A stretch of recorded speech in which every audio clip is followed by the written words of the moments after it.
struggling single mom falls asleep on a CEO's shoulder, on a bus but wakes up shocked when The night was colder than usual, and the city lights outside the bus window blurred like watercolor streaks as Emily tried to keep her eyes open. She had been working 2 shifts at the diner and a few hours cleaning offices just to make ends meet. Her son Noah was only 5, and she had promised him pancakes for breakfast. That promise was the only thing keeping her awake as the bus hummed along through the dark streets. She was a single mother trying to survive in a city that never seemed to rest. Her husband had left 2 years ago, leaving behind only debts and broken promises. Since then, Emily had been fighting every day just to keep the lights on and her son's smile bright. She sat near the back of the nearly empty bus, her small hands clutching her worn-out purse like it held her entire world. The truth was, it did. Inside were her rent money, her ID, and a small picture of Noah holding a paper airplane, his grin brighter than the sun. Her eyelids were heavy, her body aching, her soul tired.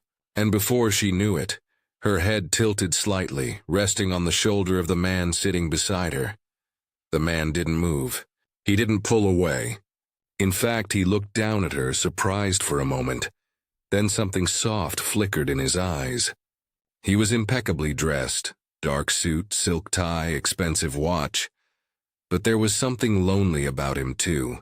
Something he hid well behind his calm expression. His name was Alexander Reed, CEO of Reed Enterprises, one of the biggest investment firms in the city. But tonight he wasn't in a limousine or private jet. He was just a man who had walked away from a gala full of shallow laughter and meaningless conversations to take a bus for the first time in years. He wanted to remember what life used to feel like, before power, before the cold glass walls of his empire separated him from everyone else. And now, as this tired young woman slept on his shoulder, he felt something he hadn't felt in a long time. Peace. Her breathing was soft, steady, almost childlike. Strands of her brown hair brushed against his jacket, and he could smell a faint trace of vanilla and detergent, the kind of scent that reminded him of home. He didn't wake her. The bus jolted over a bump, and she stirred for a second, murmuring something under her breath, something about Noah's pancakes, before slipping back into sleep. Alexander found himself smiling without realizing it. When the bus finally reached the last stop, the driver called out loudly. Emily jerked awake, embarrassed, realizing her head had been resting on a stranger. "Oh my God, I'm so sorry," she said quickly, her cheeks flushing. "I didn't mean to." "It's all right," Alexander interrupted gently, his voice calm. "You look tired." "Don't worry about it." She blinked, noticing how polished he looked, how out of place he seemed on a city bus at this hour. I really didn't mean to bother you. I just had a long day," she stammered, standing up quickly and clutching her bag. He smiled faintly. "That's quite all right. We've all had long days." She gave a small, awkward laugh and turned to leave, but as she stepped off the bus, her heart sank. Her purse was missing.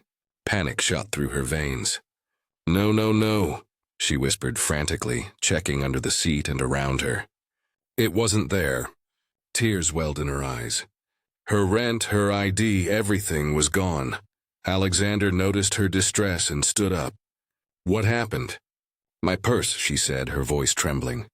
"It's gone. It had my rent money, my son's picture, everything.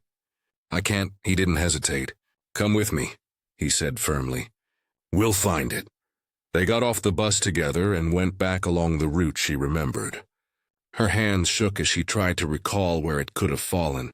Finally, at a dimly lit stop 2 blocks down, she spotted it, lying near a bench. She ran over, picked it up, and opened it. The money was still there. Everything was there. Relief flooded through her, and she sank onto the bench, tears slipping down her face.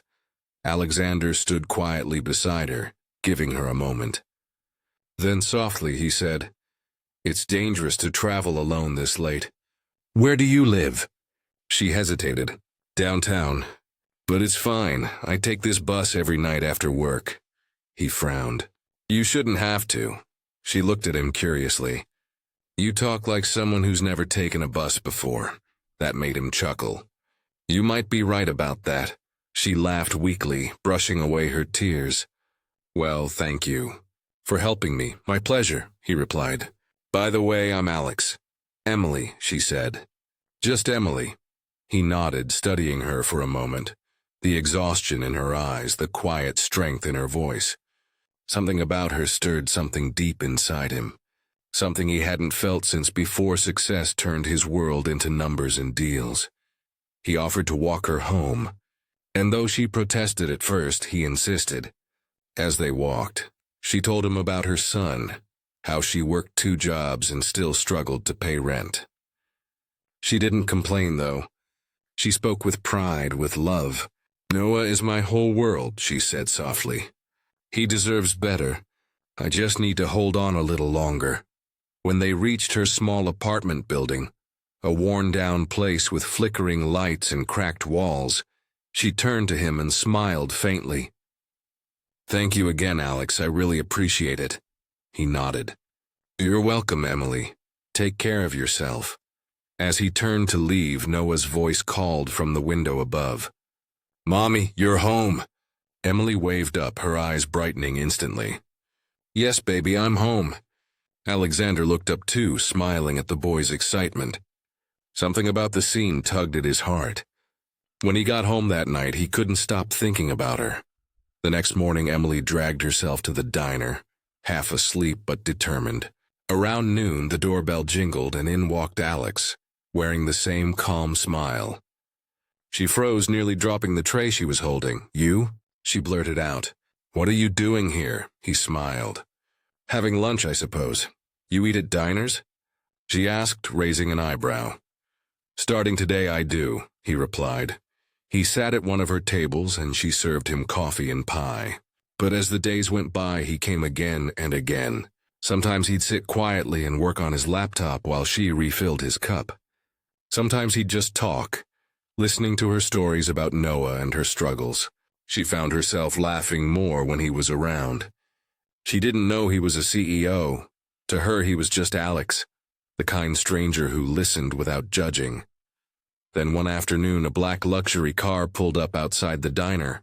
Men in suits stepped out, and Emily's heart raced as she watched Alex walk out and greet them.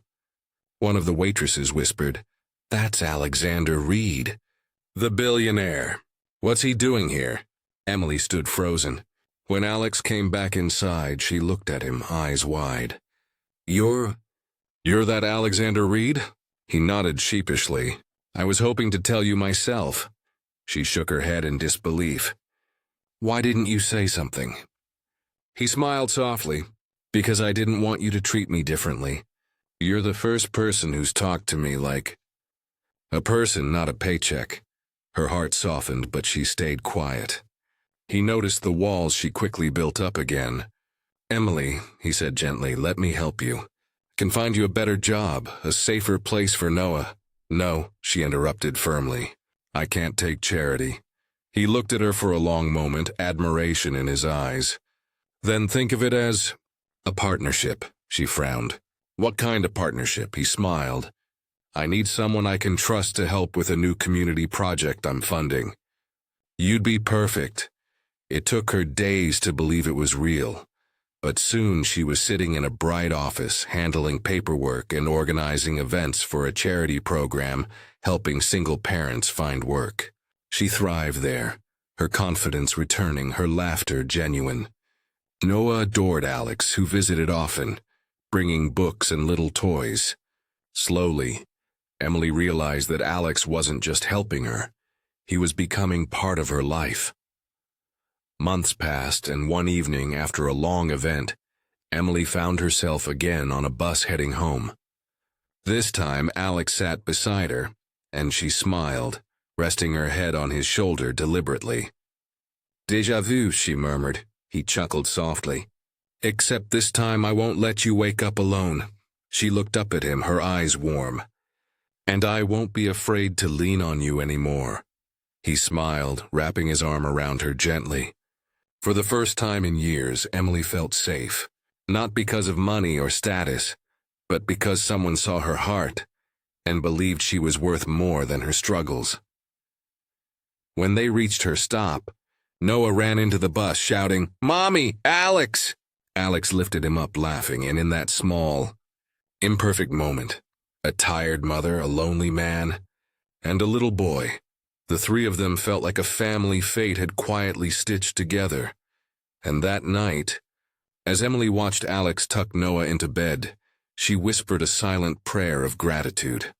Sometimes she thought God sends angels in business suits on late-night buses, and sometimes love begins when you're too tired to stay awake.